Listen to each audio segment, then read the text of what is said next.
चंद्रशेखर आजाद पर हुए जानलेवा हमले के बाद से ही वह काफी चर्चाओं में। हाल ही में उन्होंने मोर्चाबंदी करके इस बात की मांग करी कि उनको Z+ सुरक्षा मिले और साथ ही साथ जो भी इसके आरोपी गुनहगार थे उनको जल्द से जल्द गिरफ्तार किया जाए CBI जांच के द्वारा, क्योंकि एक दलित नेता पर इतना बड़ा हमला हो जाता है और प्रशासन कुछ नहीं करता। सवाल कई सारे थे और प्रशासन ही नहीं बल्कि प्रशासन के खिलाफ उठ रहे विपक्षों की मांगों को लेकर भी सवाल थे, जिसमें मायावती ने तो चुप्पी साधे रखी थी। अखिलेश यादव ने कुछ बातें जरूर करी लेकिन वो बातों में भी दम नजर नहीं आया।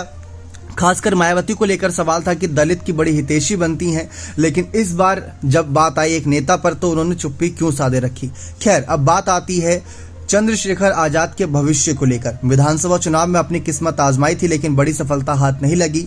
लेकिन खबरें ऐसी हैं कि आने वाले वक्त में लोकसभा चुनाव में अपनी किस्मत आजमाएंगे। जी हां, इस बात की हवा दी राष्ट्रीय लोकदल अध्यक्ष और सांसद जयंत चौधरी के एक बयान ने, जहां पर यूपी की राजनीति में हलचल तेज कर दी है। रालोद अध्यक्ष जयंत चौधरी ने कहा कि भीम आर्मी चीफ चंद्रशेखर आजाद जल्द ही संसद के अंदर होंगे।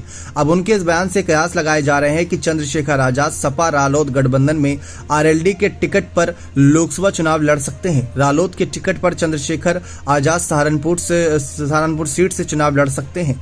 जी, आपको बता दें कि पश्चिमी यूपी में रालोद का कई सीटों पर प्रभाव है और इन सीटों पर रालोद अपने उम्मीदवार उतार सकती है। हालांकि अभी तक सपा रालोद गठबंधन के बीच सीटों को लेकर कोई बंटवारा नहीं हुआ है। अब देखना यह होगा कि लोकसभा चुनाव में रालोद कितने सीटों पर चुनाव लड़ती है।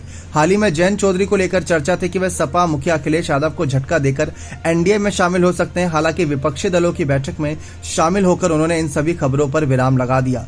चंद्रशेखर आजाद भी पहले से अखिलेश यादव का समर्थन तो करते हैं और मायावती के भी खिलाफ नहीं है, मायावती का भी समर्थन करते हैं। लेकिन मायावती के कुछ बातों से, कुछ बयानों से आहत सबको होती है। तो वही चंद्रशेखर आजाद भी कहते हैं कि जब बात एक दलित नेता पर आई तो मायावती ने चुप्पी साध ली, लेकिन उनकी चुप्पी के भी कई मायने उन्होंने निकाले। उन्होंने कहा कि इसके पीछे की भी कुछ मुख्य वजह है। मायावती यूं ही खामोश नहीं रहती हैं, जरूर इसके पीछे कोई ना कोई मुख्य वजह है, कोई उनका फैसला, कोई कदम है।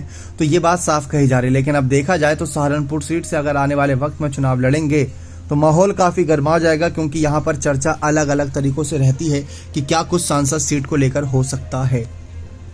और सबसे बड़ी बात, अगर सहारनपुर सीट से उतरते भी हैं तो BSP के लिए सबसे बड़ी मुसीबत रहेगी, क्योंकि पिछले चुनाव में 2019 में सपा बसपा ने गठबंधन के सहारे सीट पर चुनाव लड़ा था और BSP के हाजी फजलुर रहमान इस सीट से 5,14,000 वोट पाकर जीत हासिल करे थे, करीब 22,000 मेजोरिटी वोट से। तो ये कहीं ना कहीं चंद्रशेखर आजाद के लिए बहुत बड़ी मुश्किलें रहेंगी, क्योंकि मायावती के खिलाफ ही अब उन्हें उतरना पड़ सकता है अगर सहारनपुर सीट से चुनाव लड़ने का मन बनाते हैं या फिर उन्हें आगे करने का फैसला करते हैं। क्योंकि पिछली बार तो सपा बसपा गठबंधन था तो सपा ने इस सीट को बसपा के खाते में डाल दिया था और बसपा ने जीत भी लिया था। लेकिन अगर अब चंद्रशेखर आजाद को आगे बढ़ाने का फैसला लिया जाता है रालोद और सपा के द्वारा, तो सामने मायावती ही होंगी और उनके तमाम सांसद। बने रहे चैनल के साथ। बहुत बहुत धन्यवाद।